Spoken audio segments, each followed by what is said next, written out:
Hello friends, I am राजन शुक्ला। आज हम लोग डिस्कस करेंगे mode of action different herbicides का। और इसके लिए हम लोगों ने कुछ ट्रिक्स बनाया है। तो सबसे पहला है सेल डिवीजन इनहिबिटर्स।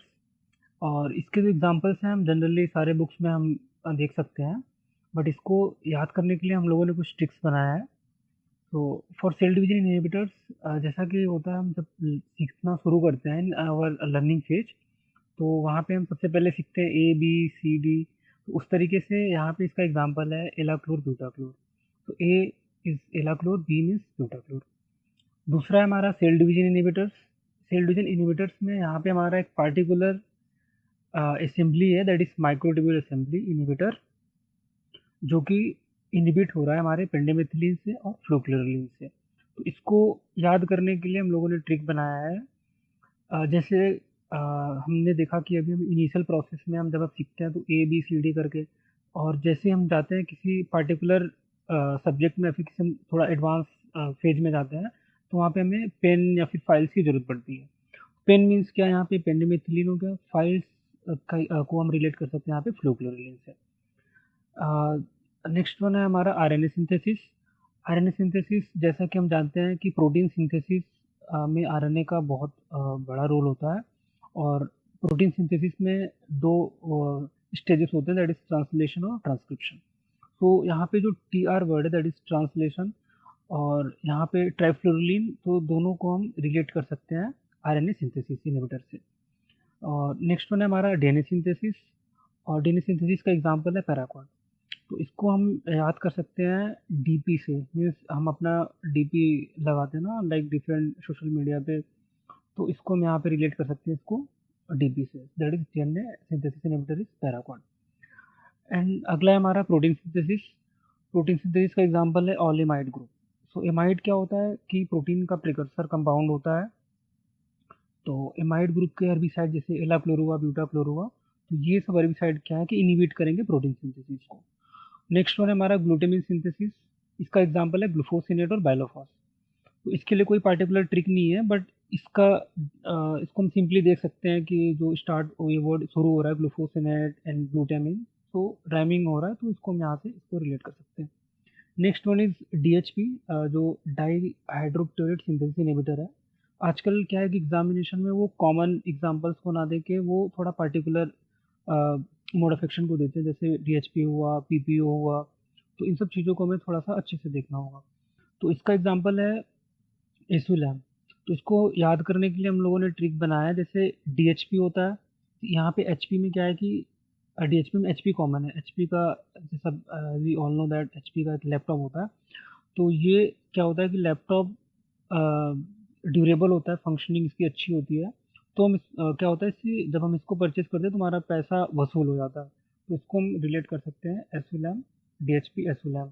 तो इसमें हमारा है पहला विटामिन सिंथेसिस इनहिबिटर। इसका एग्जांपल है डालापॉन। तो इसको हम लोग ये याद करेंगे। जैसे कि हम जानते हैं कि हम विटामिन डी के लिए रिलाई करते हैं सनलाइट पे। तो रिलाई अपॉन, जो अपॉन वर्ड है डालापॉन में, तो ये दोनों वर्ड यहाँ पे कॉमन है। तो जैसे ही हमारा जब वर्ड अपॉन आएगा, तो हम डालापॉन को वहाँ से क्लिक कर लेंगे। दूसरा है हमारा ईपीएस की सिंथेसिस, जो कि इनहिबिट होता है हमारा ग्लाइफोसेट से, सल्फोसेट से। ईपीएस, यहाँ पे वर्ड है ईपीएस, और ग्लाइफोसेट में हम देखते हैं यहाँ पे भी जीपीएस। तो ईपीएस जीपीएस, ये दोनों वर्ड क्या है कि सिमिलर है बोलने में। तो यहाँ पे क्या है कि ईपीएस की सिंथेसिस को यहाँ पे हम रिलेट करते हैं ग्लाइफोसेट से, सल्फोसेट से। अगला है हमारा CO2 फिक्सेशन, जो इनहिबिट होता है हमारा ऑक्सीड आइजोन से। CO2 को हम जब एब्रीविएट करते हैं दैट इज कार्बन डाइऑक्साइड।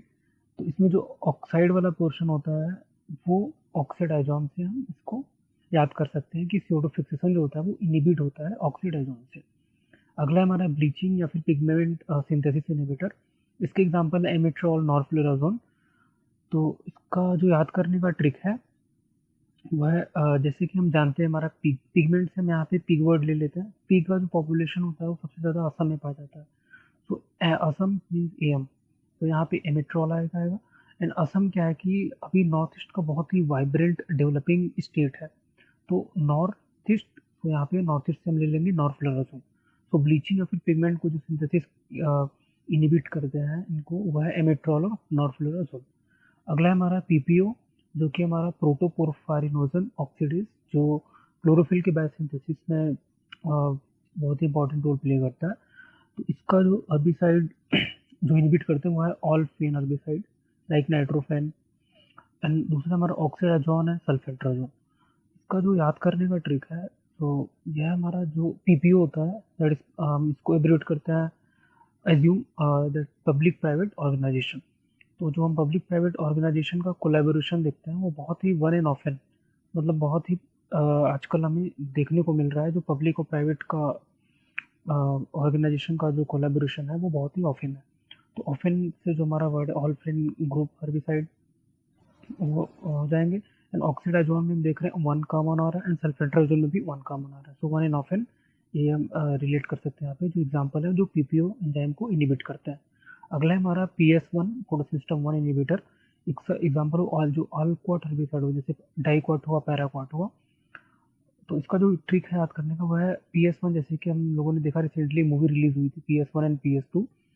तो इसमें क्या था कि बहुत ज़्यादा वायलेंस था, वायलेंस या अदर वर्ड भी कैसे कि बहुत ज़्यादा मार काट था। तो जो काट वर्ड है यहाँ पे उसको हम इसके एग्जांपल से रिलेट करते हैं, जैसे डाइक्वाट हुआ एंड पैराक्वाट हुआ। तो इसमें हमारा पहला है ECCase एंजाइम, जो कि इनिबिट होता है हमारा क्लोडिनोफॉब से, डाइक्लोफॉब एंड क्वाजिलोफॉब से। इसका जो ट्रिक है याद करने का, जो हम EC यूज़ करते हैं ना अंडर फॉगी कंडीशन में, उसका क्या होता है कि नो मीन कोई मतलब नहीं होता यूज़ करने का फॉगी कंडीशन में, बिकॉज ऑलरेडी वहाँ पे टेम्परेचर लो होता है। तो यहाँ पे फॉगी से हम वर्ड यहाँ पे पकड़ते हैं fog group of herbicide, and AC word जो होता है हमारा उससे हम रिलेट करते हैं हमारे ACCase एंजाइम को। सो जो हमारा ACCase एंजाइम है वो फॉग ग्रुप ऑफ हर्बिसाइड से इनिबिट होता है। दूसरा है हमारा ALS और AHS इनिबिटर, जिसमें हमारा क्लोरोमिरॉन इथाइल, मेटसल्फ्यूरॉन मिथाइल, बिस्पायरबेक सोडियम, इमेस्टेमाइड हर्बिसाइड आते हैं। तो इसका जो ट्रिक है याद करने का, तो उसको हम देखते हैं पहले। तो इसमें जो क्लोरोमिरॉन इथाइल है, मेटसल्फ्यूरॉन मिथाइल, तो यहाँ पे इथाइल और मिथाइल जो वर्ड है वो रिप्रेजेंट करते हैं हमारे एल्कोहल कंपाउंड्स को, जो कि रॉ एल्कोहल कंपाउंड्स को। तो जो रॉ एल्कोहल कंपाउंड होता है, जब इसे कंज्यूम किया जाता है तो ये एक पॉइजन या फिर विष की तरह काम करता है, जिससे क्या होता है कि हमारा जो इमेज होता है ना वो रिवीन हो जाता है। ठीक है, और इस चीज़ का जो रियलाइजेशन है, जो हम इस चीज़ का जो एहसास होता है, रियलाइज होता है, वो चीज़ में बाद में होती है। ठीक है, तो हम रियलाइजेशन को हम रिलेट कर सकते हैं हमारे AHS और ALS एंजाइम से। And next one is uncoupling herbicide, जहाँ पे क्या होता है कि ओनली ATP सिंथेसिस इनिबिट होता है। तो इसका जो हर्बिसाइड है जो इनिबिट करता है वो है परफ्लुरोडोन। ठीक है, परफ्लुरोडोन में क्या होता है कि हम देखते हैं इसका लास्ट वर्ड जो वन है, तो इसका ट्रिक है one and only. Only means जहाँ पे क्या हो रहा है कि सिर्फ ATP सिंथेसिस इनिबिट हो रहा है। वन है हमारा परफ्लुरोडोन एंड ओनली हमारा ओनली ATP सिंथेसिस, जो कि अनकपलिंग है सिर्फ। अगला है हमारा इनिबिटरी अनकपलिंग, जहाँ पे हमारा इलेक्ट्रॉन ट्रांसपोर्ट भी इनिबिट हो रहा है, ATP सिंथेसिस भी इनिबिट हो रहा है। एग्जाम्पल हर्बिसाइड जैसे कि ब्रोमैक्सिनिल है, आयोक्सिनिल है। तो इसका जो हम देखते हैं लास्ट के टू वर्ड्स जो NI नील नील करके है, तो NI ग्रुप कॉमन है यहाँ पे वर्ड। तो हम जब इस NI वर्ड को हम रोटेट करते हैं तो NI से हमारा क्या हो जाता है, ये इन हो जाता है। तो इन से हम इसको कनेक्ट कर सकते हैं हमारे इनिबिटरी अनकपलिंग से। So this is one trick, and except this some mode of action जैसे सेल वॉल सिंथेसिस है, लिपिड सिंथेसिस है, एंड PS2 इनिबिटर्स है। इसके हर्बिसाइड्स हैं जिसके ट्रिक्स अभी तक मिले नहीं है, means we have not found any trick regarding this. अगर आप लोग को इसके ट्रिक्स मिलते हैं then you can write in the comment box which will help to the students. So this is about the mode of action of herbicide. Thank you.